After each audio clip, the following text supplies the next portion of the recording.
Olá, bem-vindo a todas e todos. Hoje eu sou André Lázaro, diretor de Políticas Públicas da Fundação Santiliana. Em nome da Fundação, queria dar as boas-vindas, agradecer que nos acompanhem. Temos um tema muito rico hoje para conversar, que é o tema do retorno às aulas presenciais. Esse é um desafio muito grande e nós temos a honra de contar com duas pessoas que nos alegra muito terem aceito o nosso convite. Então, eu queria convidar a Cláudia Lima Gonçalves, que é do Colégio Maria Auxiliadora em Canoas. Olá, Cláudia, como vai? Está bem? Bom dia, André, tudo bem? Muito frio aqui no Rio Grande do Sul. Bem aí, Cláudia? Tudo bem aqui. Tá bom, obrigado pela sua presença, Agradeço por pelo estar conosco. convite. Alegria nossa de conhecer melhor o seu trabalho e como estamos atravessando esse tempo. E temos também a companhia do querido professor Miguel Thompson, diretor acadêmico da Fundação Santiliana. Olá, Miguel. Pessoal, a gente está com dois santos atrás, né? A Cláudia está com, acho que a Virgem Maria ali atrás. E é eu tô Santa Júlia. Santa Júlia Santa e eu... Júlia, santa da congregação da e eu Escola com Paulo Freire. Então, a gente está super abençoado hoje. Miguel, você convida o nosso convidado? Então hoje a gente tem um maravilhoso Wagner, né? Querido professor, né? Wagner Borja. E, Wagner, bola está com você. Bom dia, Wagner. Prazer, pessoal, estar aqui com vocês. Fico muito honrado de fazer parte dessa conversa, de vocês da Santiliana estarem ouvindo escolas como a nossa, né, que não são as grandes escolas, mas são escolas que estão já há um grande tempo produzindo no campo da educação. Então, parabéns pelo trabalho do Gracinha, Wagner. Tive a honra de estar com vocês aí. Fiquei muito bem impressionado com o engajamento do corpo docente, né, com um compromisso muito rico com a educação. Muito parabéns. Eu vou fazer uma questão mais geral. Né? Enfim, desde março a gente interrompeu as aulas, foi uma interrupção abrupta, não houve tempo de planejamento, não houve tempo de preparação. Uma decisão correta que a educação brasileira tomou, porque outras áreas da vida pública brasileira não tomaram decisões corretas, né? Como tem sido dito, nós estamos morrendo muitas pessoas todo dia, 3 Boeings por dia caindo, e a educação soube preservar a vida e colocá-la em primeiro lugar. Então, é muito importante, mas isso também trouxe desafios muito novos, desafios tecnológicos, de relação com as famílias, né? De repente, a escola caiu dentro de casa das pessoas e estabeleceu novos parâmetros para o bem e para o mal. E também, uma coisa que tem preocupado muito o setor público, e certamente preocupa também vocês, é a questão do financiamento das despesas adicionais que a pandemia vai impor. Então, eu queria que a nossa conversa rodasse em torno desses termos, quer dizer, mas a primeira questão que eu queria propor, tanto para o Wagner quanto para a Cláudia, a gente está acompanhando o cotidiano de professores, minha filha é professora, vocês também, a família do Miguel também é de professores, né? E a gente vê que eles se desdobraram para enfrentar os novos desafios. Então, a primeira pergunta é mais pessoal. Cláudia, como você está nessa pandemia, sua múltipla tarefa, né? Mãe, professora, diretora, coordenadora, enfim, como você está? Está lidando bem com esses desafios? Bom, difícil, né, André? Difícil, assim, acho que desde março ali, a nossa escola parou em 19 de março, né? Iniciamos as atividades domiciliares. E mudou completamente, né? Tu traz a escola para casa e a casa vai para a escola também, né? Mas por um outro lado, o teu olhar fica muito mais específico, né? A minha tarefa, eu trabalho junto na coordenação pedagógica e tenho um olhar sobre a tecnologia educacional, né? Então, eu costumo dizer que eu costuro entre o pedagógico e a tecnologia o tempo todo. E o meu olhar ficou muito mais atento para isso, porque na escola tu tem o telefone, tu tem o pai que chega, o aluno, o professor, que te desfoca muitas vezes, né? E agora, claro que é numa demanda bem maior, que não são aquelas tuas 8 horas por dia, mas eu estou completamente focada na formação do professor, né, tanto pedagógica quanto desses recursos tecnológicos, e nesse olhar do que é importante ou não, dentro desses recursos, estratégias, metodologias que fomentem este ensino focado na aprendizagem, né, e não no conteúdo. Mas Legal, é um grande Cláudia. desafio. Um grande Parabéns. desafio. O seu rosto e seu sorriso dizem que você está lidando bem com eles. Tá indo bem. Obrigada. Wagner, e você, como está?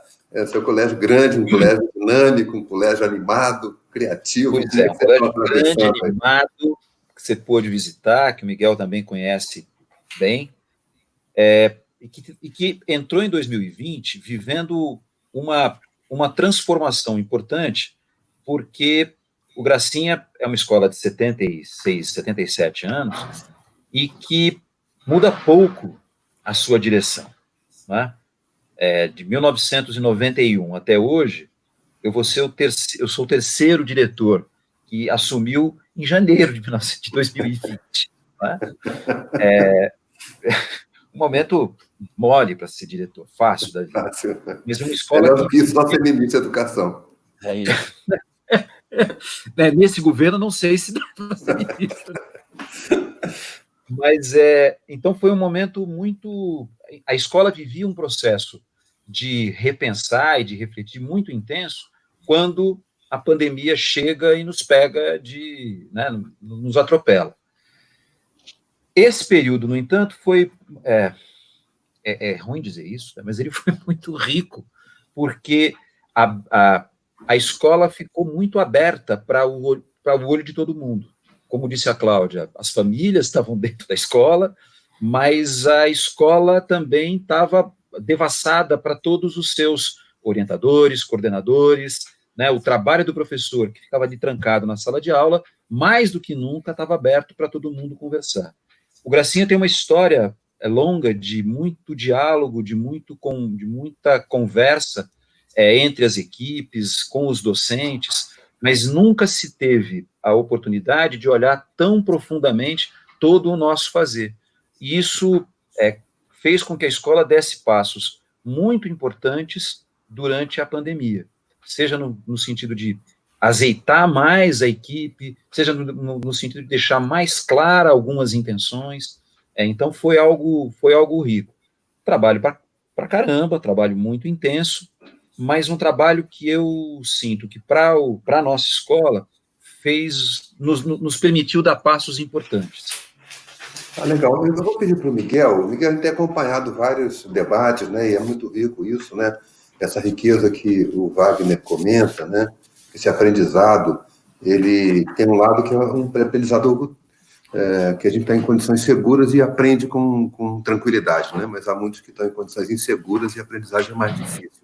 O que você tem percebido, Miguel, dessas inovações na relação didática que você acha que vai ficar?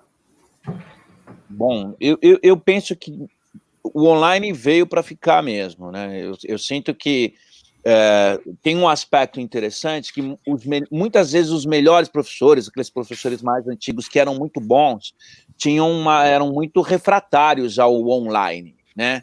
E eles tiveram que acessar, André. Então, há um aprendizado muito grande. Então, as novas didáticas ou as possibilidades didáticas vão surgir com maior constância, né? E eu sinto, sinceramente, que alguns aspectos da escola, as reuniões que são feitas de professores, as reuniões fechadas, muitas reuniões de pais poderão ser feitas online, deverão ser feitas online, principalmente porque os grandes centros urbanos, eu trabalhei no Gracinha, da minha casa até o Gracinha levava 50 minutos para ir e 50 minutos para voltar. E hoje, antes de estar aqui nessa reunião, eu estava estudando um assunto. Então, os 50 minutos eu vou poder usar ou para descansar ou para ler. Então, eu sinto também que as reuniões dos bastidores da escola vão ser com mais frequência online do que presencial. Então, novas didáticas e principalmente os aspectos administrativos vão crescer muito no online, né? Cláudia, você comentou a sua função dupla, né, de mediadora e de formação de professores. Queria que você contasse para a gente como é que você sente, como é que você percebe essa transformação do docente, que era um docente presencial, era um docente que tem... Né, eu trabalhei com retórica, a retórica tem o conceito da presença, né? Então, há presenças assim que são elas próprias galvanizadoras. E muitos professores desenvolveram esse talento de sala de aula, da sua presença, ser mobilizadora dos estudantes. Isso muda um pouco a tecnologia. Como é que você tem visto essa adaptação do professor às técnicas? Eu acredito, André, que assim, nós formamos em 50 dias praticamente, né, aquilo que nós tínhamos, que nós havíamos conversado em 5, 6 anos, né? Ensino híbrido, sala de aula invertida, o próprio tema de casa invertido, eram coisas parece que distantes do professor, né? Para alguns, não para todos, mas assim, tudo bem, eu tenho que usar a tecnologia, mas ela não era frequente. Em uma semana, praticamente todos, independente se eu tinha ou se eu não tinha conhecimento, tiveram que, e claro, isso passou também junto pela minha parte lá de formação e de adequação das plataformas junto aos professores, porque cada segmento é diferente, né? Eu não uso o mesmo processo na educação infantil e no ensino médio, eu tenho que procurar estratégias diferentes. Mas em uma semana todos estavam conectados, todos tinham que ter senha, tinham que ter acesso aos aplicativos e tinham que estar fomentando tarefas e descobrindo aprendizagens para esses alunos, né? Como ensinar para esses alunos nesse momento. Eu vejo que nós nunca usamos tanto, né, o aprender fazendo. Eu sou muito adepta disso, né, de experimentar, de fazer, para que isso venha à prática. Então, o aprender fazendo se tornou fundamental, né? O criar. Então, eu tenho que aprender, eu tenho que criar mais do que nunca e buscar estratégias diferentes, né? Nós comentávamos sobre a BNCC, né? Há pouco nos nossos bastidores. Então, a BNCC vem com essa ideia de que eu tenho que trabalhar habilidades e competências. Para que serve isso? Qual é o fundamento disso dentro do ensino? Então, tiramos o foco do conteúdo, da aprendizagem por conteúdo, e hoje o professor tem que se reinventar e mostrar para o aluno que aquilo tem um sentido, né? Claro que é um passo, eu vou te dizer que hoje a gente olha para trás e vê, e a gente mesmo comenta com os professores, né? Quanto cresceram, né? Se eu for olhar lá em março, tinha coisas que eu não imaginava que os professores fariam. A busca por novas ferramentas, a alegria quando descobre alguma coisa diferente, coloca lá no grupo, né? Bah, que legal, né? Conseguir fazer, tenta também. Agora a gente já está num outro processo que são as trocas, a gente está chamando de café pedagógico, né? Então, pílulas, né? O professor vem, o colega vem, traz a sua experiência para outros colegas. Olha, descobri tal ferramenta, estou trabalhando nisso. E talvez lá no presencial isso demorasse mais para acontecer, né? Eu acho que é bem legal, assim, esse processo. Bem desafiador, mas muito interessante para os professores também, essa descoberta. Eu queria ouvir do Wagner, né, no Gracinha, como é que vocês resolveram essa mediação tecnológica, esse esforço? Porque também nessa conversa que a Bia citou, vocês comentaram que a tecnologia é uma parte da questão, né? Quando a gente conversou com a rede pública, Miguel e eu, né, a questão tecnológica tinha um peso, tamanho, dada a desigualdade da sociedade brasileira, os alunos tinham acesso, mas por celular, enfim. Então, esse elemento da desigualdade e da tecnologia ela se sobrepôs como preocupação. De alguma maneira, as escolas que vocês dirigem, esse tema está equacionado de alguma forma, tanto de conexão quanto de equipamento. E aí vocês comentavam com a gente no bastidor, bom, aí começam a aparecer os outros problemas, né? Como é que você está vendo, Wagner, essa adequação dos profissionais? O que você acha que vai ficar na mesma direção que eu perguntei para o Miguel? Então, eu acho que, assim, a primeira coisa, assim, eu concordo, assim, o caminho do Gracinha é parecido com o que a Cláudia relatou, quer dizer, também tivemos que nos reinventar em semana, né, de uma hora para outra. Também tivemos que professores, como o Miguel disse, excelentes professores, tiveram que encontrar um novo jeito de manter a sua excelência no novo formato. E isso não se faz sem dor, é importante que a gente não perca isso de vista, isso não se faz sem que o professor tenha penado muito para conseguir essas conquistas, né, para obter essas conquistas, mas uma equipe que estava disposta, que estava a fim de avançar, né. A gente se deparou nesse novo cenário, né, então, de um lado, com uma equipe que estava descobrindo o jeito de fazer, é importante ter isso claro, a gente estava descobrindo o jeito de fazer e apanhando para sair dessa posição onde estavam relativamente confortáveis, porque eram conhecido, e tiveram que encontrar soluções novas. A existência na escola de uma equipe de tecnologia da educação, no nosso caso, uma parceira, a Conectar Educadores, que conseguiu dar um suporte quase que individual para a minha equipe, que conseguiu dar um suporte cotidiano para as pessoas, fez com que o trabalho avançasse. Então, havia coisas que já vinham sendo tentadas na escola e que, de repente, agora ganharam um novo sentido. Tem lá um curso no ensino médio de iniciação científica que ia com muita dificuldade na conexão com a tecnologia. E, de repente, esse curso, as pessoas hoje falam, pô, mas esse curso pode ser dado todo online, a gente não precisa desse presencial. Quer dizer, as pessoas descobriram e fruto do avanço que tiveram do trabalho. Agora, de novo, isso não se faz sem dor, é difícil, as pessoas tiveram que trabalhar muito. Então, todo mundo chegou a julho extenuado, né? É bom que se diga.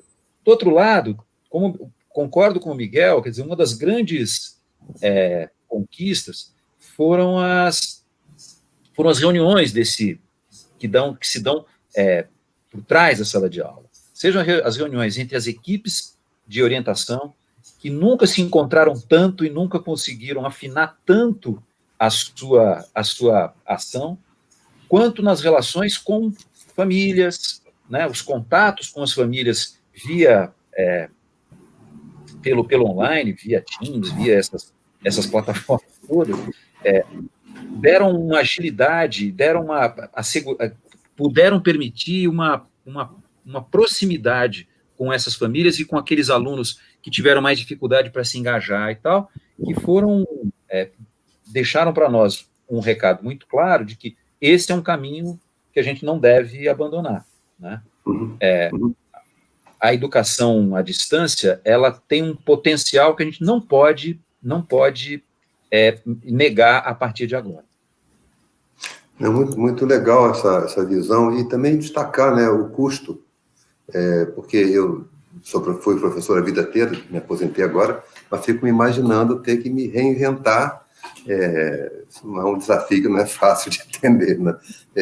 Então, o apoio de vocês é fundamental para que o professor se sinta parte de uma equipe, né? E não ele sozinho tentando remar num mar revolto, né? E, Miguel, você tem comentado quando a gente conversa sobre a questão da BNCC e a Cláudia voltou ao tema, dizendo, olha, a gente deixou a questão dos conteúdos para procurar as habilidades e você tem um raciocínio muito importante sobre essa mudança do papel do professor. Como é que você acha que a gente levará para frente, didaticamente, esses aprendizados? Bom, eu acabei de escrever para a Fundação um artigo sobre professor curador, vou pedir para a Bia colocar online para a moçada ver. Quer dizer, o professor passa a ser, nesse mundo, um curador, né? Ele vai buscar informações e vai jogar para a moçada. Comumente, o que a gente faz? A gente lê os artigos de estudo e faz uma transposição, uma decodificação daquele monte de coisa que a gente leu para os alunos. Esse novo profissional, ele vai deixar um pouquinho mais cru o conteúdo na mão dos meninos, para que eles possam ler e decodificar. Então, mas para isso, a gente precisa escolher os melhores conteúdos. Então, para o mundo online, escolher os melhores conteúdos é mais fácil para que o aluno acesse, né?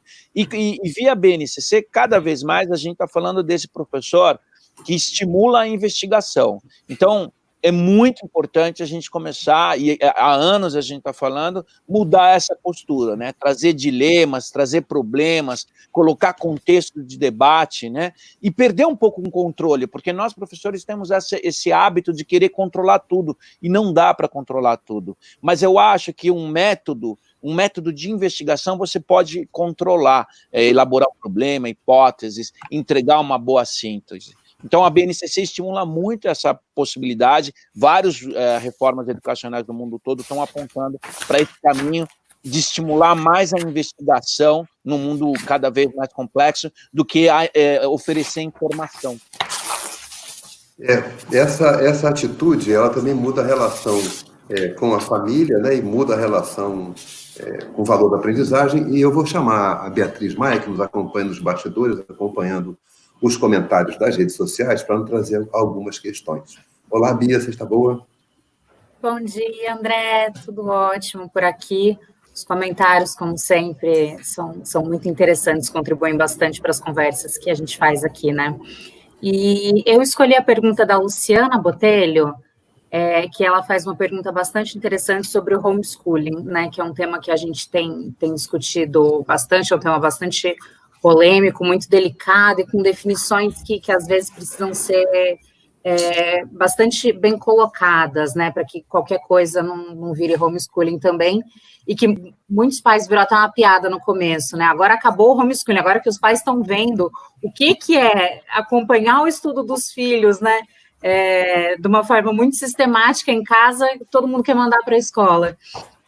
Mas, tirando a parte da brincadeira, a pergunta da Luciana é muito boa. Ela diz o seguinte, ela fala que estamos vendo um desafio em todos os sentidos, de adaptação familiar, ambiente tecnológico, pedagógico, acadêmico, e aí ela pergunta se isso seria um caminho sem volta para o homeschooling. Eu queria saber qual que é a posição de vocês, o que vocês acham? Cláudia, por favor, você que tem da educação infantil ao ensino médio, você tem um menu. É interessante, né? Eu não vejo dessa forma, eu não vejo que é um caminho. Acho que, pelo contrário, fortalece o papel da escola como instituição, né? Tem a Bia falava em piadas ali, né? Existe uma das piadas que circula na internet também, que são as mães que vão descobrir a vacina, né? Porque não querem mais, algumas não aguentam os filhos dentro de casa. Acho que ontem mesmo a gente ouviu um depoimento numa live lá com o ensino médio, uma mãe pediu a palavra e colocou que é muito agradecida ao que a escola está fazendo. Sabendo que não é um momento fácil, sabendo que é uma reinvenção de todos, que a escola, claro, como eu disse antes, né, cresceu neste processo. Hoje a gente faz videoaulas, videoconferências, de uma forma muito mais síncrona do que assíncrona, mas a escola sim começou de uma forma mais assíncrona, mais com tarefas do que com a parte síncrona realmente, porque a gente também precisou dar tempo para o professor se preparar. Como eu vou pedir para o professor que nunca mexeu no YouTube, bom, agora tu faz um vídeo e coloca no YouTube um vídeo de 3, 5, 10 minutos para que tenha concentração, para que tenha tudo isso, que tenha um cenário, que tenha tal coisa, né? Então é muita informação.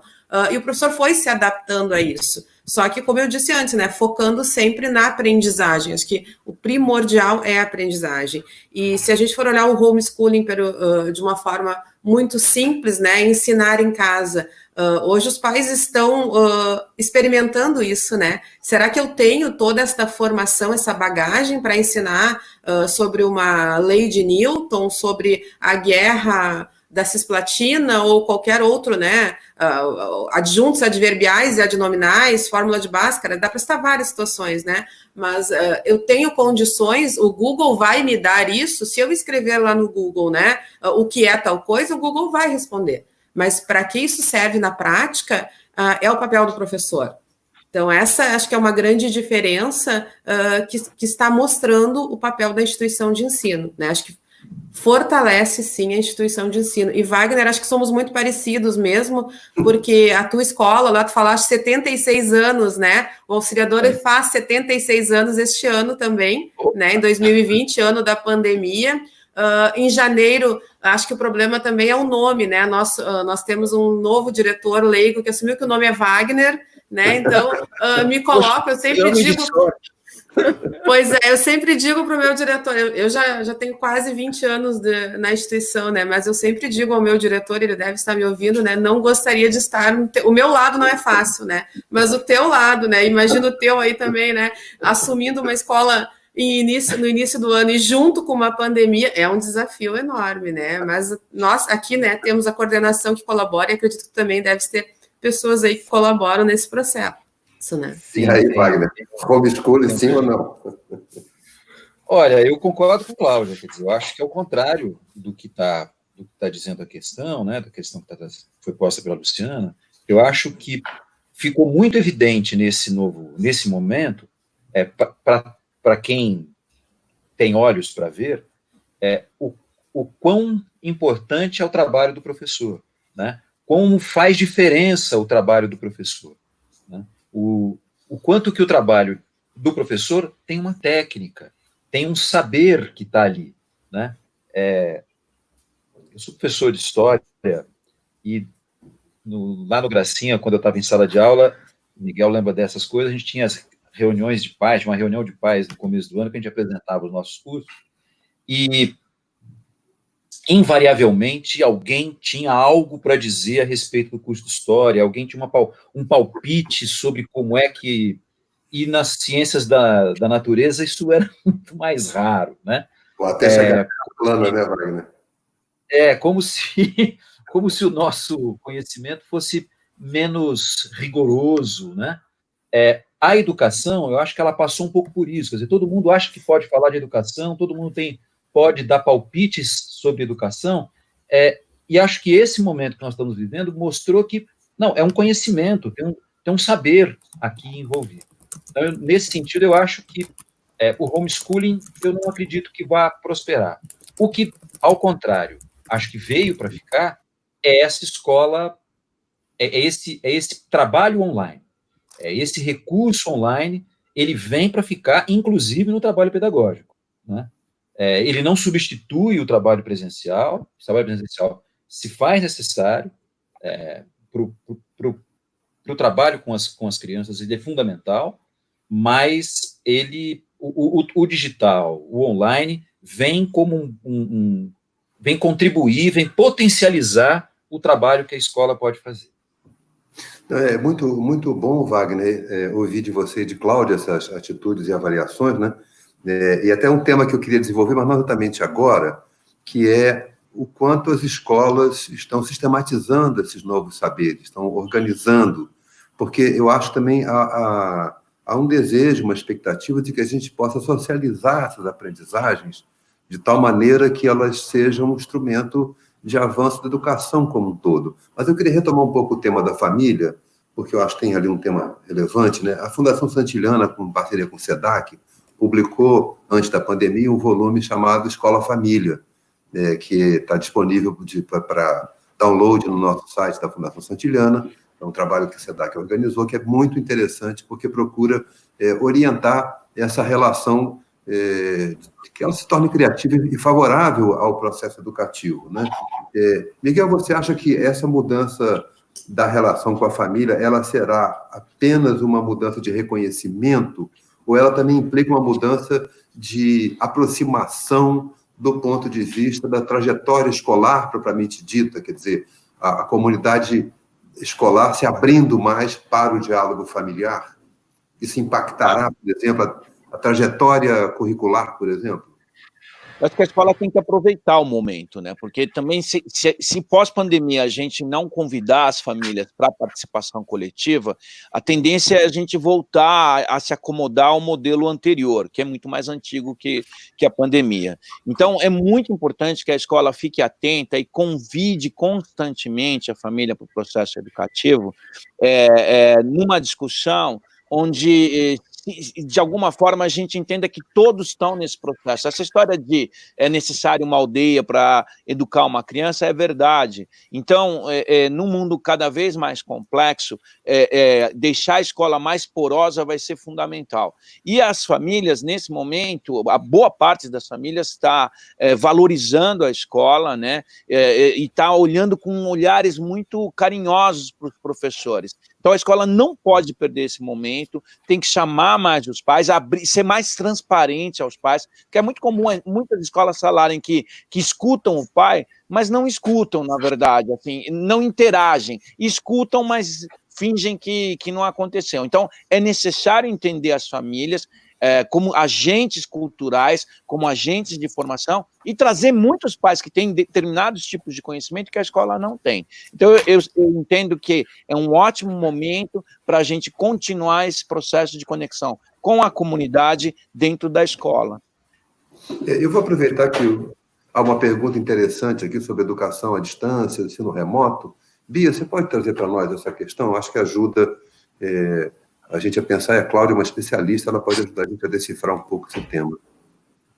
André, eu vou aproveitar para fazer a propaganda do nosso livro aqui, aproveitar que eu estou com ele em mãos até, marcado aqui ó, com marca de leitura do Diálogo Escola-Família, tá? Que ele está para download gratuito no site da Fundação Santillana, no site da Moderna também, eu deixei o link nos comentários, então ele está disponível também em versão acessível. Pode ler online, pode baixar, quem quiser, por favor, acesse. E a pergunta que você citou, André, a pergunta do Zelito Sampaio, ele diz o seguinte, que a educação remota que está acontecendo, e ele diferencia, inclusive, não o EAD híbrido, não está somente filmando a aula com as características de um processo de ensino da aprendizagem tradicional. Eu achei interessante que ele faz esse contraponto, né? O que é um EAD realmente pensado para funcionar dessa forma, ou um ensino híbrido, com essas adaptações, será que elas estão mantendo o padrão? Será que a gente está conseguindo inovar nesse momento? Obrigado, Bia. Cláudia, você podia comentar um pouco para a gente?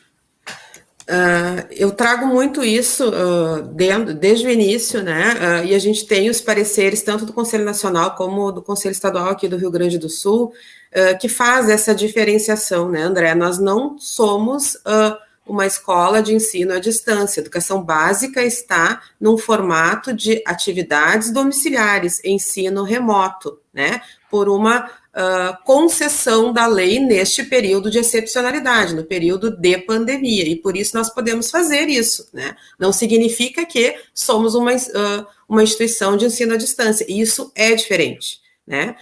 E claro que a educação, assim como acho que a área que mais ouve, né, especialistas de tudo que é tipo, né, acho que depois do futebol lá, que sempre tem vários técnicos, a educação também tem, né, essa questão de que ora é o médico, ora é o psicólogo, psicopedagogo, né, profissionais que entram dentro do processo e que querem entender a sala de aula ou dar dicas, né, lá no presencial, e não foi diferente para a escola no ensino EAD. Mas na graduação eu faço assim, eu fiz um curso EAD e era de tal forma, o momento síncrono tem que ser 100% do tempo, né? Então vai muito também de como a escola constrói o seu planejamento pedagógico, né? Não significa que a escola não possa rever e replanejar. Acho que isso é importante também dizer, né?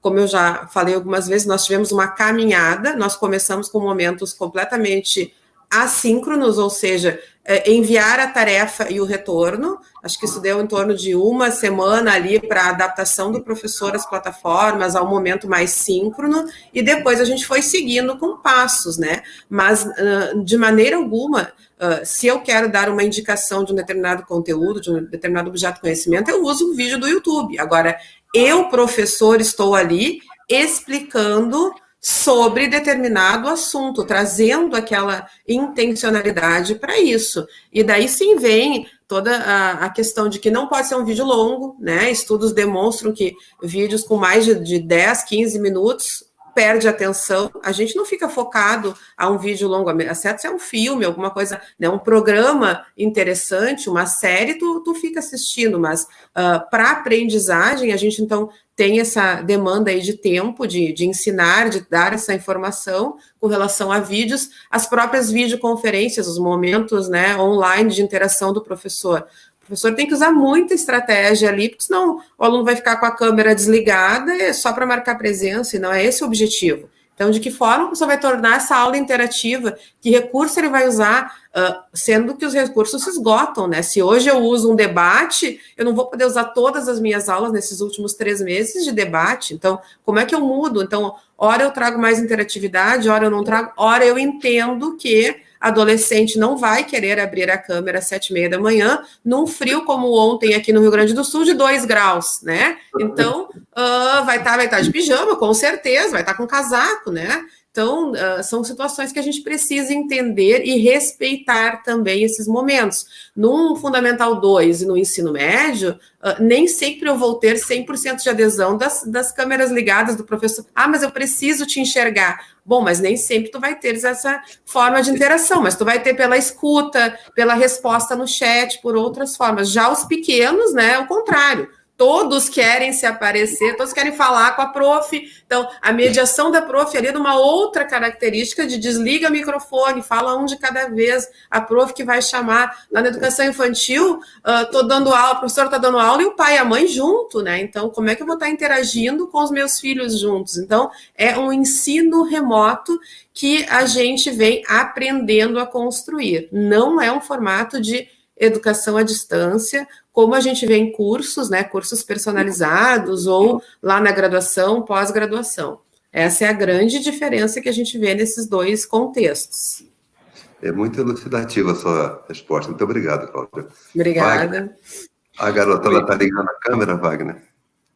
Então, acho que assim, a Cláudia vai no ponto, né? Quer dizer, desde o princípio, uma coisa que estava muito clara para a gente é que a gente não queria, e a gente não começou, como disse a Cláudia, pelos momentos síncronos, porque nós não queríamos uma simples reprodução na tela do que o professor, tão à vontade, faz à frente da sua sala, né? Por quê? Porque a gente sabia da ineficácia que isso teria nesse novo formato. Então, o começo foi assíncrono, sim, e posteriormente a gente foi percebendo e foi descobrindo meios de apresentar mais o professor e atividades mais interativas e videoaulas, mas tendo muita clareza de que nós estamos trabalhando num outro veículo, nós estamos trabalhando com outro formato e que, portanto, aquelas receitas tradicionais não funcionam. Então, a nossa busca foi constantemente nessa direção. Por isso que eu dizia, quer dizer, não é sem dor que o professor faz isso, porque ele tem que se reinventar mesmo, né? Ele tem que se reinventar de verdade. Não foi uma mera, não é só retórica, né? É uma reinvenção efetiva. E a dificuldade muitas vezes com o estudante e com as famílias, porque o estudante no formato novo e desafiando, ele está sempre sendo provocado, ele está sempre tendo que atuar. E aquele momento tranquilo em que ele fica quietinho ouvindo o professor falar a sua aula tranquila, desenvolver, e ele pode ficar viajando, esse momento foi ficando mais escasso. Do outro lado, a dificuldade com a família, né, que tem um entendimento do que seja a aula, do que seja muito dentro dos modelos nos quais ela foi formada. E, sim, portanto, outros arranjos, outras soluções para eles não são, né, como se não fosse educação, né? Então, foi preciso enfrentar essas duas coisas. Por isso, o Miguel está coberto de razão, quer dizer, é preciso ouvir essas famílias, é preciso ser mais poroso com as famílias, ao mesmo tempo, porque você precisa entender de onde é que eles estão falando, entender o que eles estão sentindo, mas é preciso também aproveitar o momento para dar o recado de que a educação, hoje, não é exatamente aquela dos tempos em que nós estudamos, em que eles, pais, estudaram, e que, portanto, trata-se de outra coisa, que esse conhecimento da educação caminhou, avançou, né? Que a sociedade mudou, né? As pessoas continuam a buscar, a valorizar aquele modelo velho no qual elas próprias foram formadas. É interessante, Wagner, outro dia eu li uma entrevista de uma colega sobre o debate com estudantes de ensino médio, e quando saiu a reforma do ensino médio, muitos falavam, não, temos que atender os interesses dos estudantes, e essa colega professora dizia, mas também temos que educar esses interesses, né? Que eu acho que isso também passa pela relação com as famílias, né? É uma educação recíproca, né? Nesse sentido, que foi muito legal de lembrar. Uma bem forte que tem rodado na conversa, apareceu aqui também. Eu vou pedir a Bia para ler a pergunta da Janice, que é uma pergunta relevante para nós. Esse tema é inevitável, né, André, quando a gente fala das dificuldades, dos desafios, da adaptação de cada aluno, de cada escola, e é um tema que é sempre muito polêmico, né, a gente já abordou ele em outras lives, e gera um desconforto nas pessoas, e por isso mesmo acho que é tão interessante a gente voltar a esse tema e vocês discutirem, e a gente poder discutir sempre com tantos convidados, né, diferentes. Na semana passada falamos de escolas públicas, hoje falamos das escolas particulares, e a Janice deixou uma pergunta sobre a reprovação logo no começo da nossa live, que é o seguinte, os alunos que não conseguirem acompanhar as atividades irão reprovar? Porque, segundo alguns professores, nem todos estão conseguindo participar em tempo real. Bom, obrigado, Janice. De fato, é uma pergunta forte, intensa. Sempre antes de começar, a gente conversa um pouco para acertar a câmera e tal, e falamos sobre isso, né? E houve uma reação muito legal aqui. Então, eu vou retomar aquela conversa de véspera, né? E começar pelo Miguel. Miguel, você tem debatido muito o tema da avaliação, né? Como é que você vê essa situação de aprovação e reprovação nesse momento? Lembrando a quem está nos acompanhando, né, que o Conselho Nacional de Educação emitiu um parecer que não está homologado ainda, portanto, nós não podemos colocá-lo aqui como documento oficial, porque depende da homologação do ministro, mas esse documento é muito generoso no sentido, por exemplo, de pensar uma extensão do calendário escolar 2021, uma recomendação expressa de evitar situações de reprovação, mas isso aqui é um pouco o ponto, como eu diria, a ponta do iceberg, né? O iceberg maior é o que é o sentido da avaliação na vida escolar. Então, Miguel, vamos conversar, vocês que conhecem mais de perto o cotidiano do tema da avaliação. Bom, a gente tem discutido muito na BNCC a questão eu vou ampliar isso, não só para a questão do coronavírus, mas a gente tem um problema com os conceitos de avaliação que a gente traz, né? Porque quando a gente fala de formação integral, extrapola muito a avaliação cognitiva. A maioria das escolas tem uma prova mensal, uma bimestral, eventualmente uma outra atividade diferente, mas se avalia muito pouco das aspectos da integralidade. Então, a questão das relações, a questão da nutrição, a questão das competências iniciais da Base Nacional Comum Curricular, extrapolam em muito esse tipo de avaliação só cognitiva. Então, reprovar um jovem que muitas vezes tem muitas outras competências, tem muito a oferecer para o grupo e para a sociedade, deixando ele parado naquele ano, não contribui com a formação dele. Então, eu gradativamente tenho imaginado uma escola que tenha outros tipos de análise para, de fato, focado no jovem. Então, e particularmente nesse momento, eu entendo que a gente não tem que reprovar, porque, inclusive, a volta dos meninos vai ser uma volta muito mais focada nas questões emocionais do que nas questões cognitivas. Como a escola é muito viciada no cognitivo, ela tem que repensar a sua avaliação e, nesse momento, não deveria reprovar de jeito nenhum. Obrigado, Miguel. Cláudia, por favor, qual é a percepção que você tem desse desafio nessas conjunturas? E como o Miguel também ampliou o tema, né, você acha que a gente vai aprender alguma maneira nova de incorporar avaliação no processo de aprendizagem? Eu acredito que sim, né? A escola tem repensado tantos momentos e a avaliação acho que é o mais crucial deles, né? Se a gente retoma lá um pouquinho o presencial, na questão de notas lá, muitas vezes o aluno não consegue, chega lá no final do ano, faz o exame sinal e aprova, né? A própria criança em alfabetização tem o seu tempo, muitas vezes ela não meu filho já leu em abril, o outro em junho, o outro lá no final do ano, né? Então também tem essa diferenciação lá, se bem que o ciclo de alfabetização a gente não fala em reprovação, mas dos maiores lá onde a nota ou o conceito é o que pesa, né? Tem muito essa pergunta sobre vai reprovar, já iniciou o ano com o primeiro trimestre lá com uma nota baixa, vai reprovar, não vai reprovar, como fica essa situação? E agora no ensino remoto, mais do que nunca, a gente tem que focar, como o Miguel disse, na aprendizagem. O que importa agora é a aprendizagem, porque os pareceres são muito claros, né? Tanto o parecer do Conselho, que ainda não está homologado, aqui no Rio Grande do Sul a gente já tem os dois pareceres do Conselho, o 1 e o 2, que tratam muito, né, sobre essa avaliação processual, sobre uma avaliação mais ao longo da caminhada do aluno e não lá no final com um simples reprova ou não reprova. A gente também entende que calendários serão estendidos num possível retorno presencial, o ano civil, né?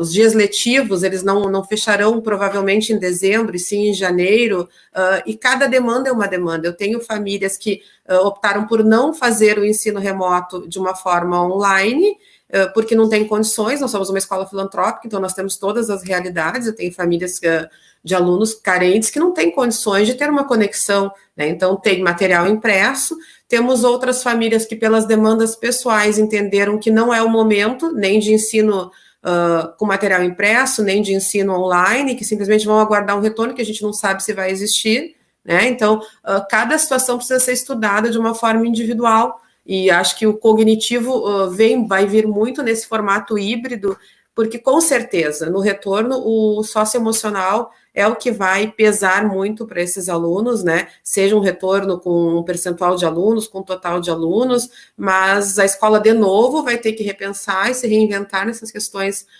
de ensino híbrido, né? Pensando muito na parte cognitiva. E volto a dizer, acho que falar em reprovação agora é muito cedo. Acho que os alunos precisam, né? O estudante, ele precisa não fazer nada por muito tempo para que ele não tenha, provar que realmente ele não aprendeu nada, para daí lá no final do processo, seja ele completamente à distância ou daqui a pouco hora à distância, hora presencial, que a gente consiga reunir um conselho e ver, não, realmente esta pessoa não aprendeu nada, né? Este estudante não aprendeu nada, ele não tem condições, ele não atingiu esses pré-requisitos mínimos, ou isso talvez não seja tão importante para aquele momento em que ele viveu, se ele está numa situação familiar que não colaborou com esse processo, como é que a gente vai punir o estudante porque não estudou, né? Se foi a família, se ele dependia da família, a família não deu essas condições. Então, acho que cada caso será um caso ao final desse processo. Não é uma resposta ainda, como não existem respostas para muitas coisas, né, André? Em todo esse processo de pandemia, nós também não temos respostas sobre será ou não será reprovado. Acho que os pareceres estão muito generosos em garantir a aprendizagem. Isso sim, faz parte e é papel da escola, garantir essa aprendizagem. Agora, reprovação vai ter que ficar para uma discussão posterior, se necessário. Legal. Wagner, muito interessante essa abordagem que a Cláudia trouxe, né, dessa singularidade. Como é que você vê isso na sua escola? Então, a nossa posição é muito parecida, mais uma vez. Primeiro, desde o começo do ensino à distância, apareceu essa preocupação dos professores e da equipe de coordenação. Gente, primeira coisa, neste momento, o que nós temos que fazer é como garantir a aprendizagem daquilo que for possível nesse cenário que nós estamos vivendo. Então, vai ser preciso replanejar, vai ser preciso rever os programas, o caminho que tinha sido idealmente pensado. Em segundo lugar, a gente tem que lidar, como disse muito bem a Cláudia, com uma enorme diversidade de realidades que essas famílias têm.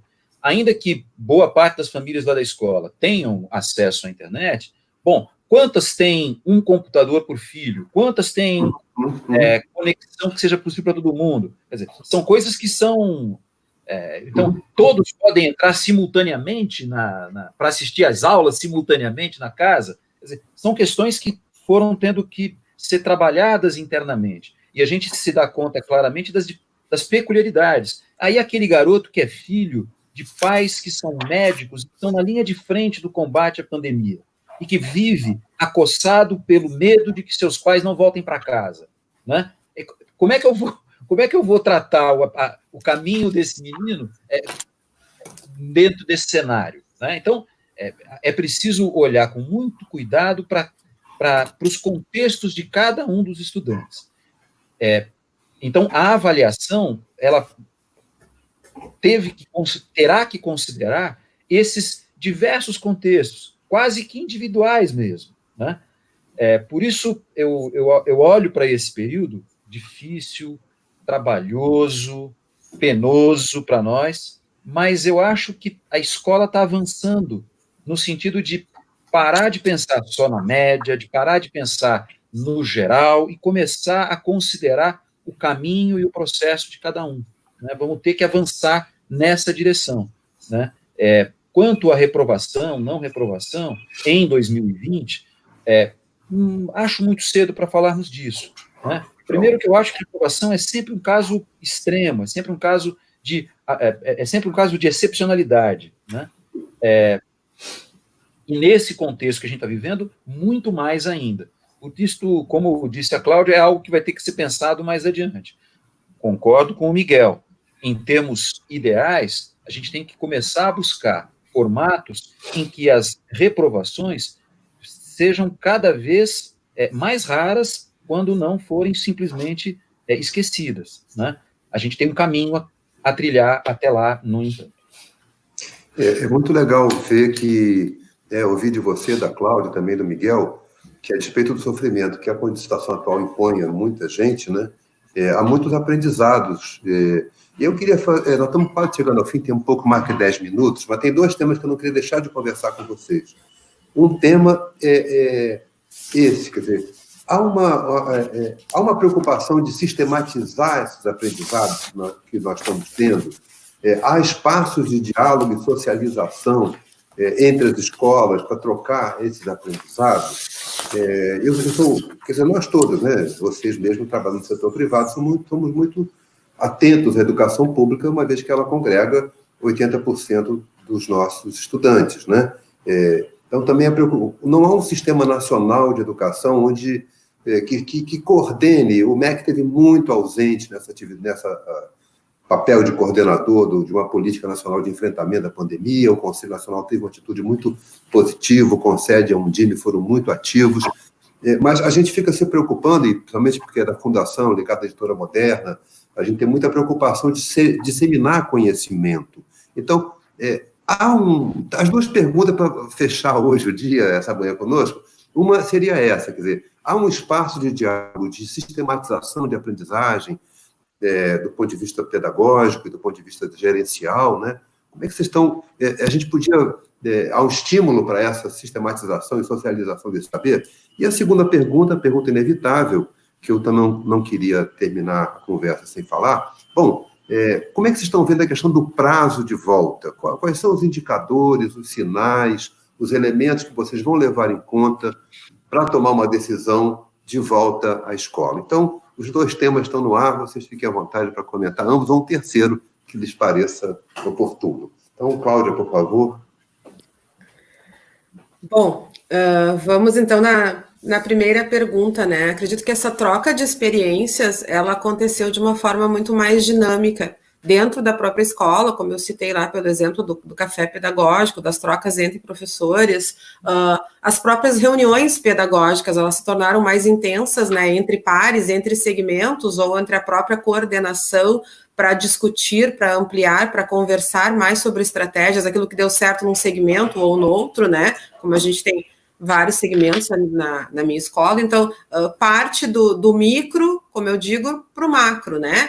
As conversas entre os pares, entre os diretores das escolas privadas do município, é muito importante alinhar, vai ter feriado ponte, não vai ter feriado ponte, vai ter recesso, não vai ter recesso, como é que está fazendo todo esse processo, né, dentro do seu município, ouvindo, né, claro que tudo que a prefeitura nos traz, o que o município nos traz, como demanda também. Depois, na própria mantenedora, minha escola é de uma mantenedora da rede Notre Dame, nós somos 8 escolas, então essa troca de experiências também entre as próprias instituições é muito importante, né? E ela se tornou muito mais ativa num momento de pandemia, porque a gente se reúne por meeting. Eu tenho escolas de municípios muito distantes, né, da mantenedora que fica em Canoas, na escola onde eu trabalho. Então, municípios que ficam a 100, 200 ou mais quilômetros da região e que, às vezes, demoravam 3, 4 horas as pessoas para chegarem para a gente se reunir. Hoje, não tem esse tempo de deslocamento, como o Miguel falava, a gente marca um horário, está todo mundo junto ali, vem essa troca de experiências muito bacana. Então, a gente faz com mantenedora, na própria instituição, somos uma escola filantrópica, uma escola católica, né? Então, também a gente participa de algumas associações da região metropolitana, escolas católicas da grande Porto Alegre, também a gente troca experiências.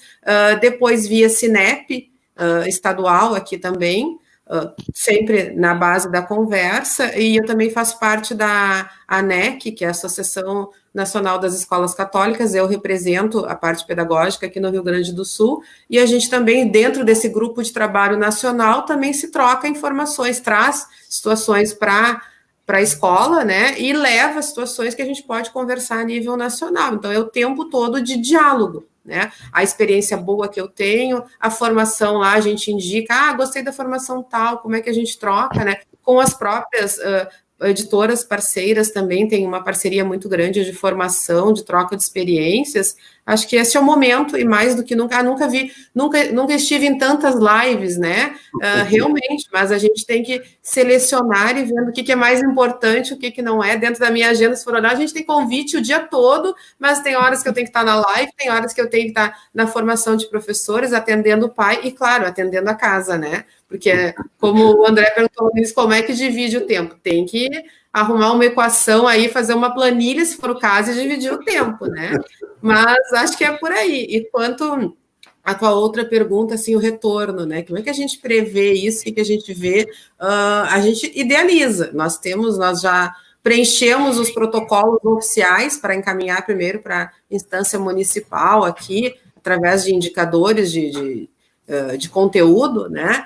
Que foram elaborados, mas não depende só de nós, a gente depende de uma curva de crescimento ou não.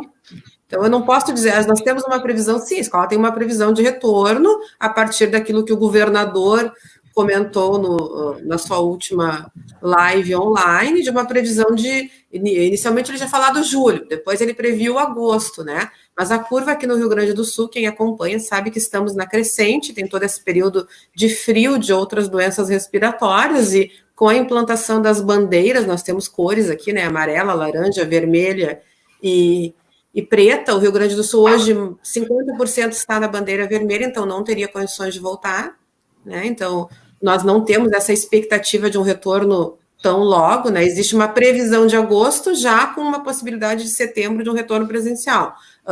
E além daquilo que o governador fizer, o município tem autonomia. Então, hoje, no meu município, se a gente já for acompanhar, né, nós temos 100% de UTI ocupado, então isso significa que o município não vai liberar um retorno de aulas, né, se a gente for ler friamente dados, né, mas o protocolo está pronto de retorno, a conversa com as famílias encaminhada, a gente sabe que quando a gente lança, assim, uma possibilidade de retorno em agosto, vem uma chuva de comentários, que bom, que legal, a escola está pensando em preservar a vida, tem também aquele que absurdo, né, ou por que não retornou antes, então a gente lida com vários comentários, e como o Miguel falou, não adianta só a escuta, né, tem que ser uma escuta ativa, né, eu entendo tudo aquilo que você me coloca como pai ou como professor, e também entenda, então, a posição da escola dentro desse processo, que não é um processo simples, eu tenho que pensar em todas as variáveis, né, no meu grupo de risco, tanto de alunos, colaboradores, professores, o que eu faço com esse grupo de risco? O professor vai ficar em casa dando a aula síncrona lá e o aluno na sala de aula sozinho,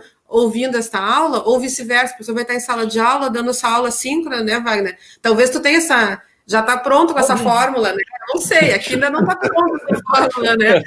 Estamos na mesma procura.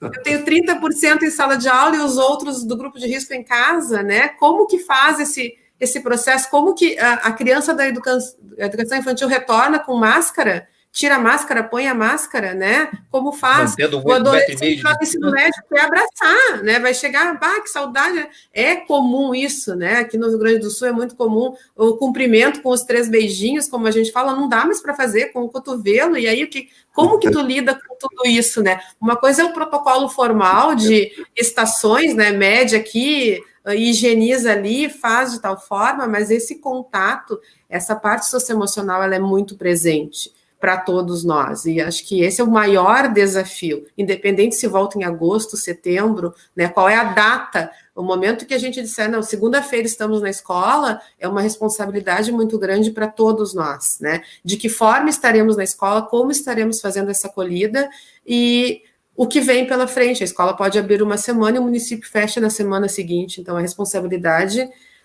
não só dos protocolos de saúde, sanitários, mas do pedagógico é muito grande neste momento, né? Mas acho que o Wagner talvez tenha a receita para nos dar aqui para o Sul. Você já está tudo pronto aí. Wagner, você está falando em voltar em agosto. Aqui em São Paulo, o Dória estabeleceu que o nosso retorno deve ser dia 8 de setembro, né? Então, nós temos ainda uns 40 dias aí para pensar como é que vai ser feito esse retorno. Nós não temos respostas prontas. A gente tem também o protocolo sanitário, você consegue prever, sabendo que vai ser difícil, no entanto, impedir que as pessoas se encontrem. A gente tem uma coisa muito clara, que foi a principal perda, acho que a perda mais sentida pelos nossos estudantes, não foram dos conteúdos, mas foi do encontro, foi do convívio, foi daquele momento de construir a sua autonomia, de estar longe do olho do pai, de estar num espaço que é só dele. Ele perdeu isso, né?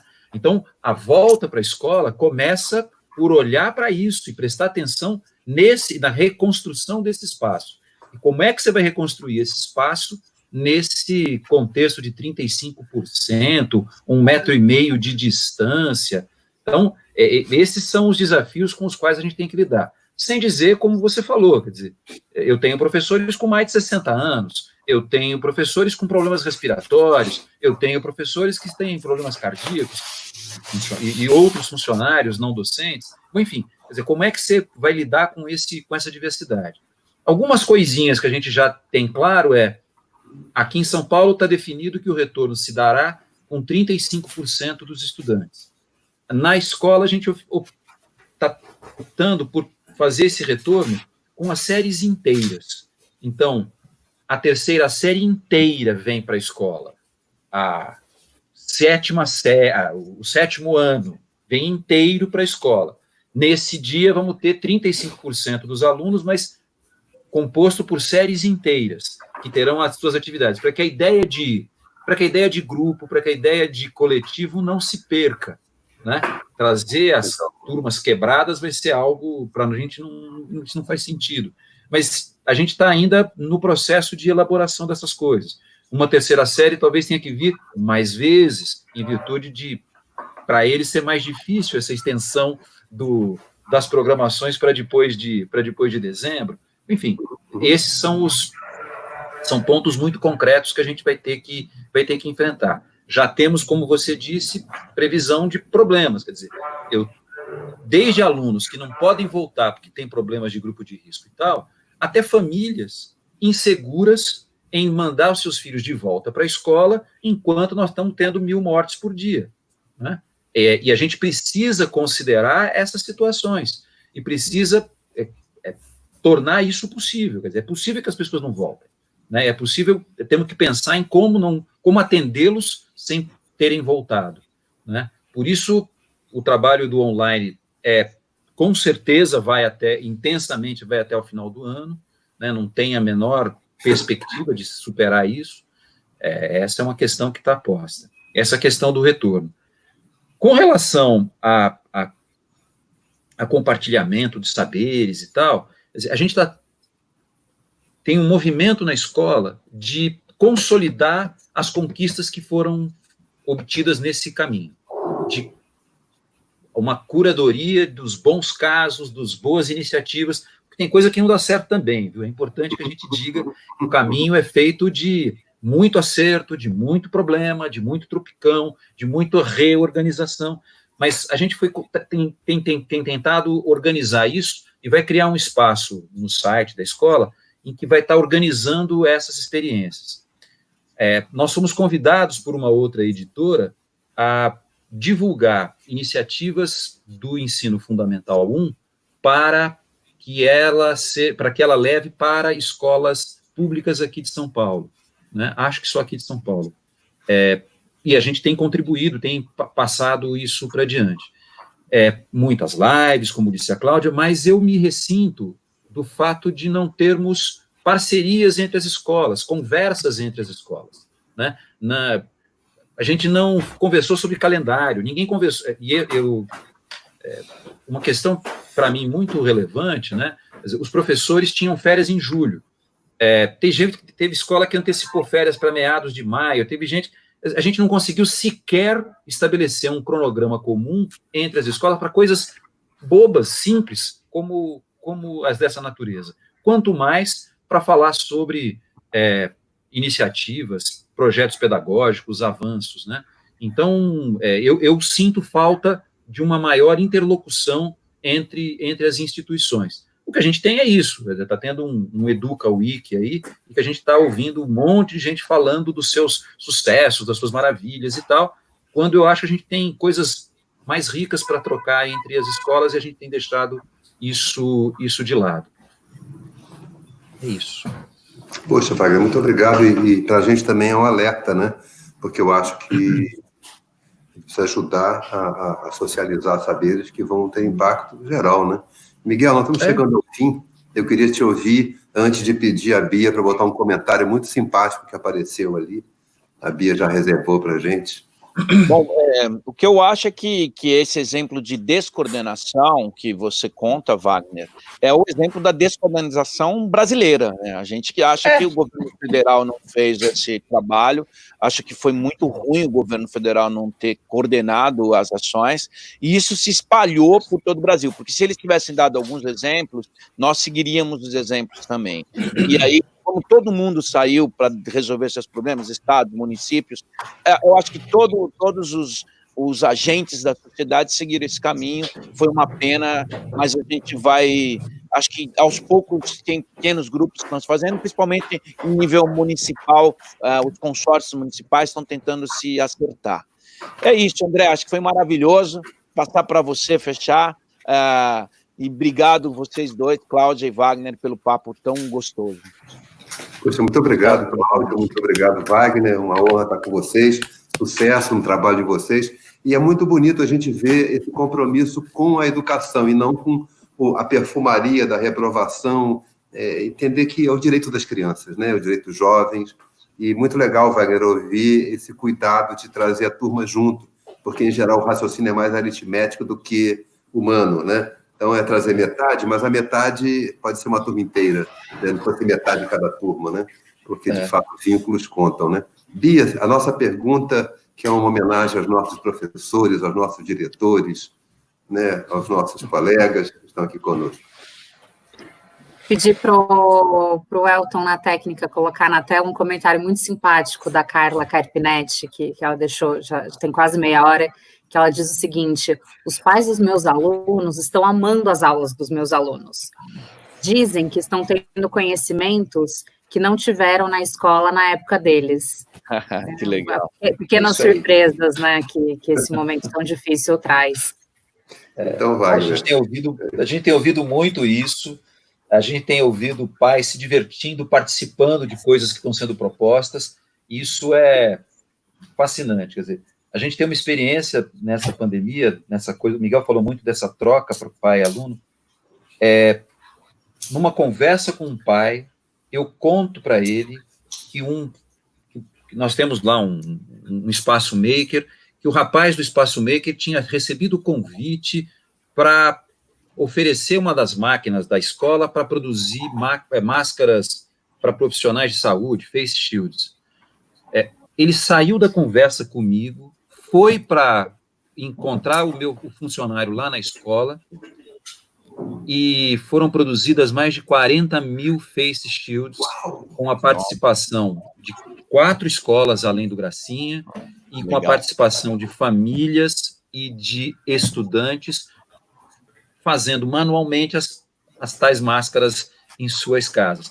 Captaram dinheiro, então é aquilo que o Miguel dizia, é gente que vem de fora, é o pai que traz a sua experiência, traz o seu conhecimento, se encontra com a escola que oferece o suporte, e aquilo deu nisso. Tem mais de 40 mil máscaras distribuídas para Manaus, para Araraquara, para Taboão da Serra, de onde eu vim, para todos esses cantos. É um trabalho fascinante, e a gente vê as pessoas aprendendo ali junto, né, a fazer as coisas.